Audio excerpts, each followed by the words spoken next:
नमस्कार दोस्तों, स्वागत है आप सभी का आज के इस नए वीडियो लेक्चर में, जिसमें हम कर्नाटका में 2020 में हुए पोस्टमैन के पेपर के मैथमेटिक पोर्शन को सॉल्व करेंगे। तो आइए शुरू करते हैं आज के इस वीडियो लेक्चर का। Question number 1, a man buy a cycle for ₹1400 and sell it at loss of 15%। What is the selling price of the cycle. एक आदमी 1400 रुपये में एक साइकिल खरीदता है और उसे 15% की हानि पर बेचता है। साइकिल का विक्रय मूल्य क्या होगा। तो हमने यहाँ पे क्या फाइंड करना है, सेलिंग प्राइस फाइंड करना है। किसका? साइकिल का। सेलिंग प्राइस ऑफ साइकिल हमने फाइंड करना है। हमें दिया क्या हुआ है, कॉस्ट प्राइस हमें दिया हुआ है। साइकिल का कॉस्ट प्राइस कितना दिया, 1400 रुपीज़। और लॉस कितना हो रहा है हमें, लॉस होगा हमें 15% का। Loss is equal to 15%। तो अब हमने निकालना है सेलिंग प्राइस। तो सेलिंग प्राइस निकालने का क्या फॉर्मूला होता है, selling price is equal to cost price minus जितना लॉस हो रहा है हमारे पास, लॉस ऑफ कॉस्ट प्राइस। तो वैल्यू पुट करते हैं यहाँ पे, कॉस्ट प्राइस कितना 1400 माइनस लॉस कितना हो रहा है 15%, मीन्स 15/100 मल्टीप्लाई कॉस्ट प्राइस 1400। 20 से 20 कैंसिल, 15 मल्टीप्लाई 14 कितना होता है 210। तो कितना आ गया हमारे पास, इज इक्वल टू 1400 माइनस 210। तो जब हमने सब्ट्रैक्ट किया तो हमारे पास कितना आ गया, सब्ट्रैक्ट करके 1190 रुपीज़। तो ये क्या आ गया हमारे पास, सेलिंग प्राइस। तो देखते हैं यहाँ पे कौन सा ऑप्शन करेक्ट होगा। Option C is correct, ₹1190। Question number 2, 3640 divided by 14 multiply 16 plus 340। तो इस क्वेश्चन में हमारे पास एक से ज़्यादा मैथमेटिकल ऑपरेशन है, तो हम क्या करेंगे, बोर्ड मास रूल अप्लाई करेंगे। बोर्ड मास रूल क्या होता है, bracket of division, multiplication, addition and subtraction. तो फर्स्ट स्टेप क्या है बोर्ड मास रूल में, ब्रैकेट को ओपन करना नहीं है हमारे पास, स्किप करेंगे स्टेप। फिर आता है हमारे पास डिवीजन। तो अब हम क्या करेंगे, डिवाइड करेंगे। किसे डिवाइड करेंगे, 3640 को डिवाइड करेंगे 14 के साथ। तो इसे सोल्व करेंगे तो हमारे पास कितना आएगा, 14 मल्टीप्लाई 260 करें तो कितना आएगा 3640। तो क्वेश्चन कितना आ जाएगा हमारे पास 260। तो जब हमने 3640 को डिवाइड किया 40 के साथ तो हमारे पास कितना आंसर आएगा 260। अब उसके बाद नेक्स्ट स्टेप क्या है, डिवीजन के बाद मल्टीप्लाई करना। तो जो हमारे पास 260 है, अब लिख लेते हैं इसे, 260 मल्टीप्लाई 16 प्लस 340। तो अब इन दोनों को मल्टीप्लाई करेंगे। अब मल्टीप्लाई किया तो कितना आया, 260 को हमने किससे मल्टीप्लाई करना है, 16 के साथ। तो आ जाएगा हमारे पास 4160 और प्लस 340। अब हमारे पास ये लास्ट एंड फाइनल स्टेप है एडिशन। तो ऐड करेंगे तो कितना आ जाएगा हमारे पास 0, 6 + 4 10, 0, 3 + 1 4, 4 + 1 5 एंड 4, 4500। तो देखते हैं यहाँ पे कौन सा ऑप्शन करेक्ट होगा। Option C is correct. Question number 3, Anil borrowed ₹15,000 at the simple interest rate of 12% per annum. He returned the amount after 6 months. The amount returned by him was what? Anil ने 12% प्रति वर्ष की साधारण ब्याज दर पर 15,000 रुपये उधार लिए। 6 महीने बाद उसने रकम लौटा दी। उसके द्वारा लौटाई गई राशि क्या थी।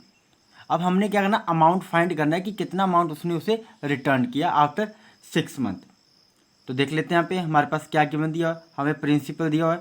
प्रिंसिपल कितना है 15,000 रुपीज़। रेट कितना दिया हुआ है, रेट हमें दिया हुआ है 12%। टाइम कितना दिया हुआ है, टाइम दिया हुआ है 1 ईयर।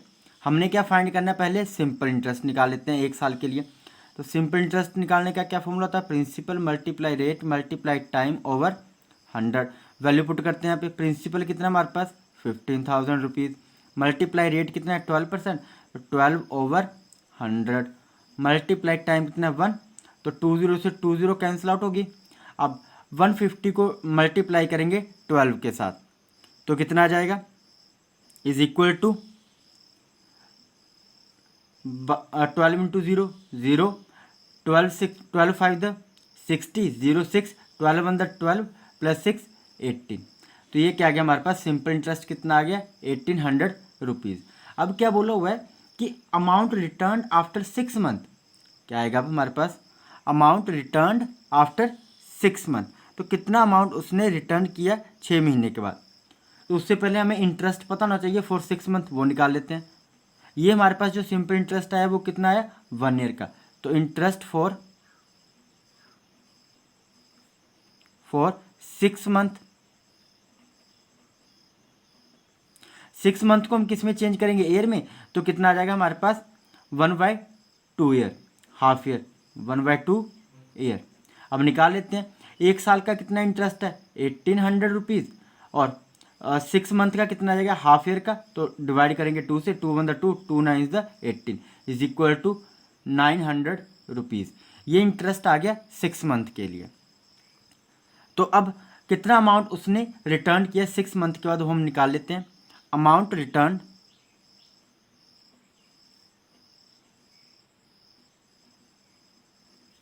बाय हिम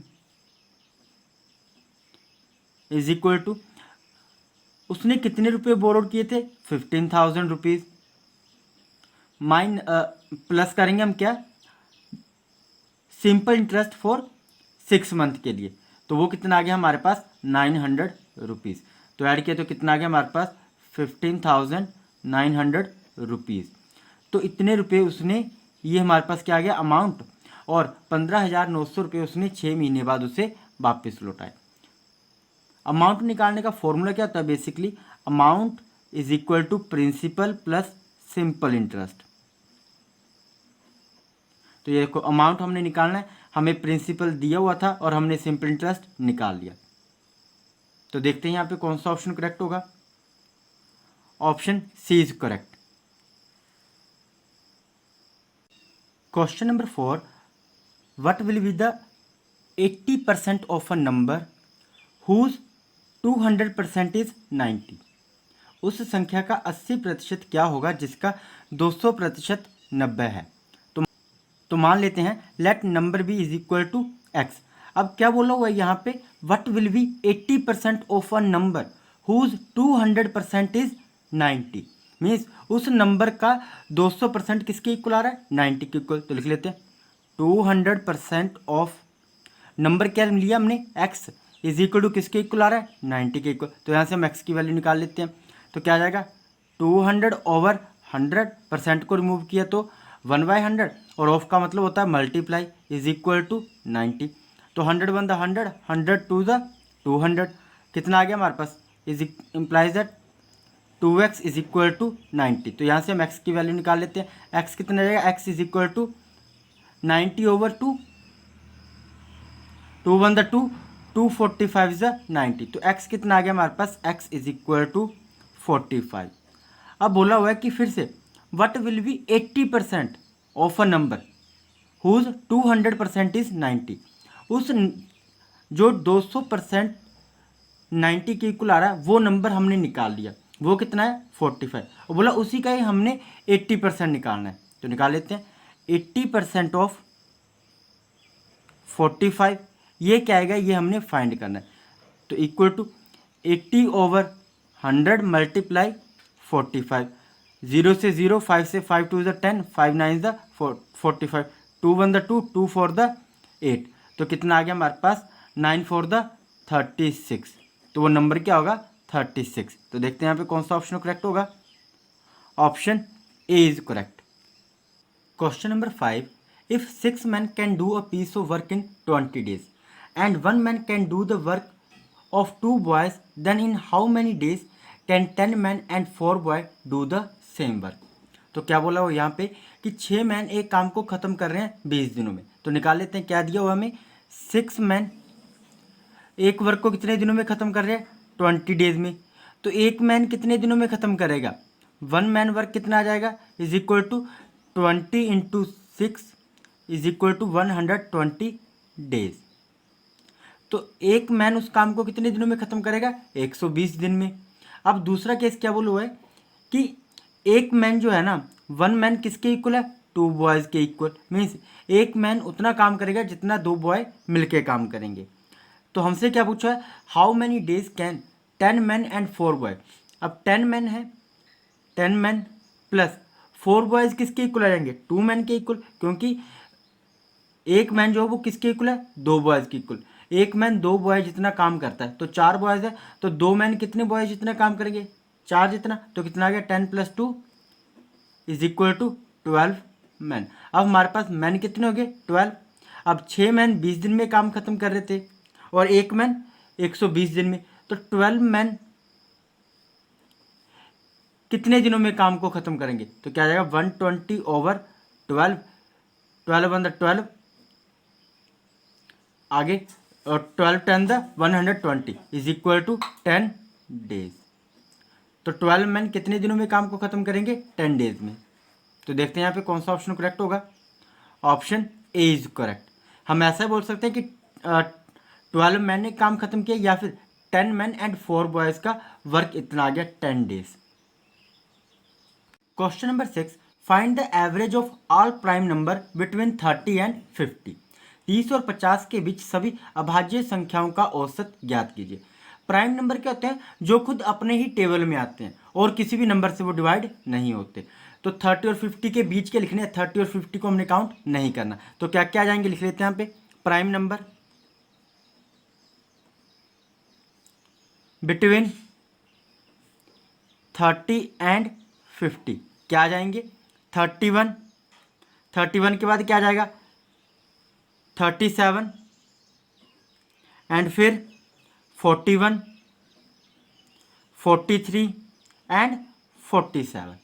तो ये आगे हमारे पास 30 और 50 के बीच के प्राइम नंबर। तो कितने प्राइम नंबर आगे? 1 2 3 4 5 प्राइम नंबर।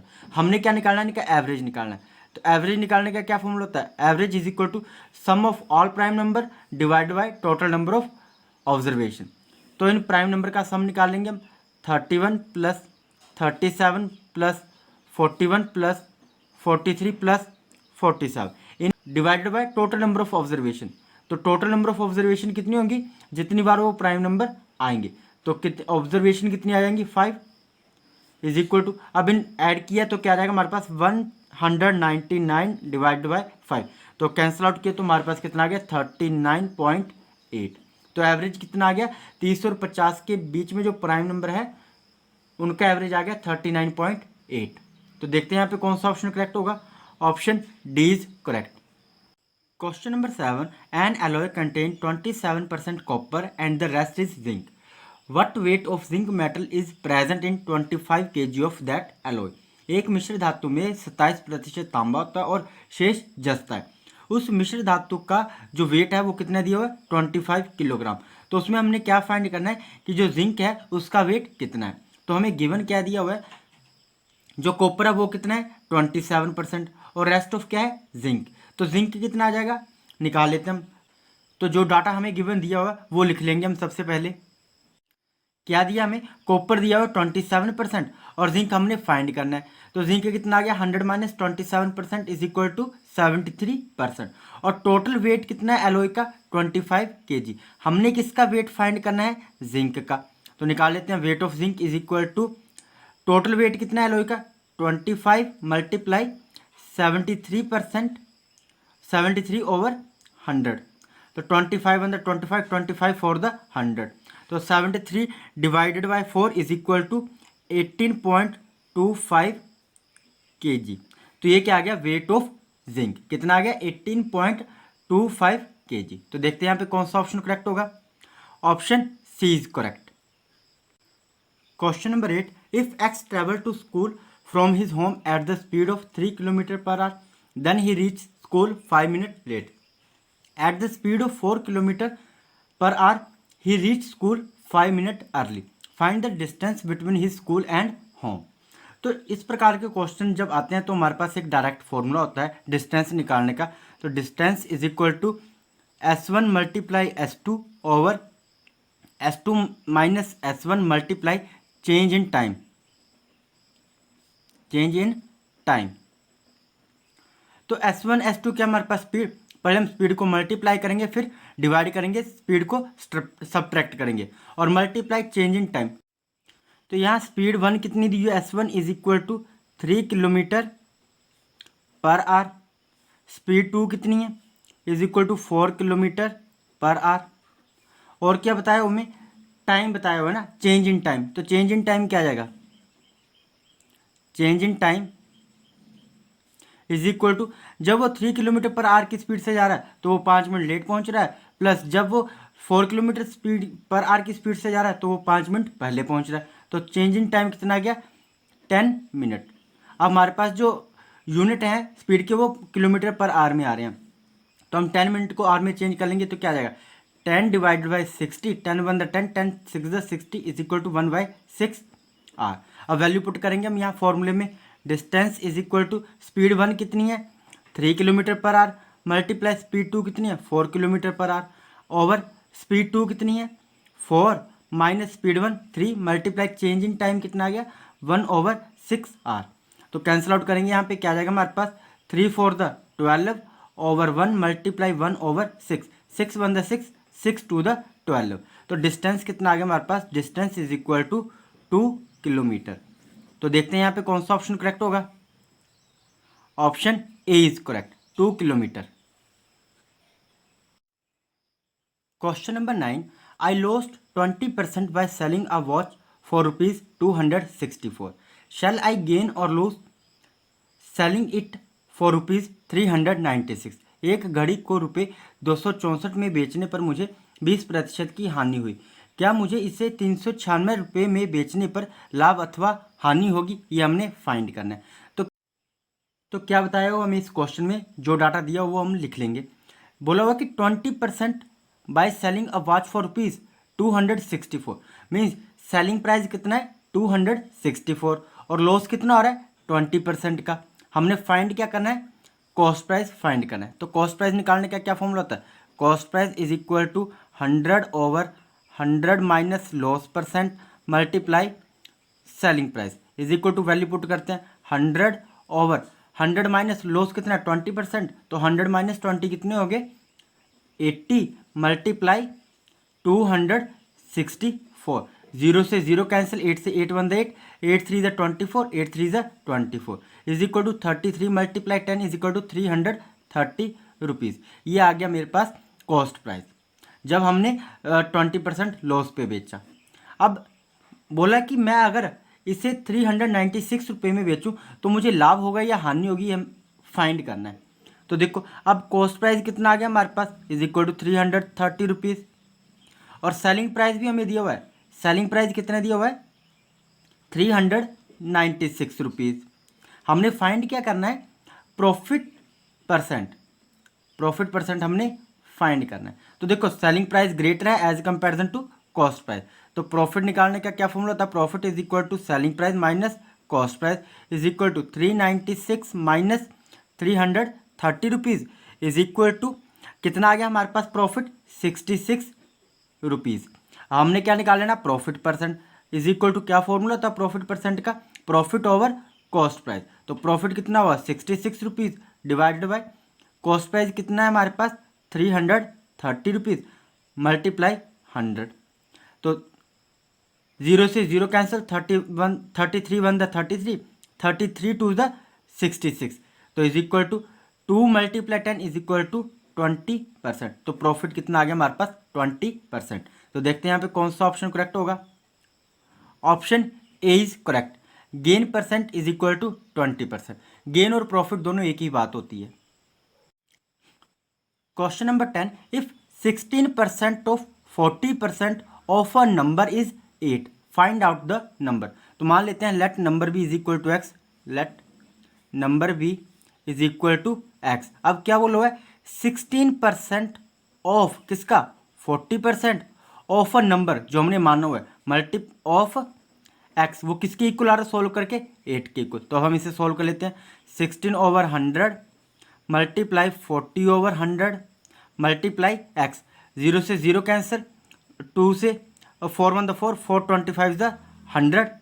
अब कितना आ गया हमारे पास इज इक्वल टू 8। तो हम यहाँ से एक्स की वैल्यू निकालनी है हमने, तो ये फिर फर्दर कैंसिल आउट हो जाएगा, 2 5 10, 2 8 16। तो क्या आ जाएगा हमारे पास, implies that x is equal to 8 multiply 25 multiply 5/8, 8 से 8 कैंसिल, तो 25 5 से 125, x किसके इक्वल आ गया, x इज इक्वल टू 125। तो जो नंबर हमने एज्यूम किया था x वो कितना आ गया 125। तो देखते हैं यहाँ पे कौन सा ऑप्शन करेक्ट होगा, ऑप्शन बी इज करेक्ट।